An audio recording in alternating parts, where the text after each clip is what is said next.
Did you know that Roger was originally written to never leave the house? Could you imagine if this was the case and we didn't have all of his fun personas? After the first couple episodes, the writers were like, no, this is far too limiting, we've got to change it. The creator of American Dad, Seth MacFarlane, actually voices Roger and all of his personas, as well as Stan Smith. Now, I personally think that Seth MacFarlane is one of the most talented voice actors of our time, but it would be criminal to forget about everybody else on the cast. Wendy Shaw, aka Francine Smith, has been in Hollywood since the 70s. She was on Inner Space, as well as The Burbs, with Tom Hanks. Scott Grimes, aka Steve Smith. Not only is he a talented voice actor, but he's also a musician, which is not surprising. I mean, obviously, take a look at B12. What do you system? Better lose that boyfriend before I fist him. Trouble make you feel all bright and alert. This man is 53 years old.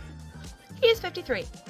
He looks amazing. He started acting in 1983 at the age of just 12 years old. He's been in films such as Oppenheimer, Band of Brothers, and an episode of The Twilight Zone, The Little Lost Boy in 1985. Now we go on to Klaus Heisler, who is played by D. Bradley Baker. When I started looking him up, I was shocked at how many things he was in. Because when I think of Klaus Heisler, I think of a German goldfish. I know that Klaus gets all of the hate, but he is played by D. Bradley Baker. When somebody has a 3-name title, you know that they are talented. And he is an absolute legend.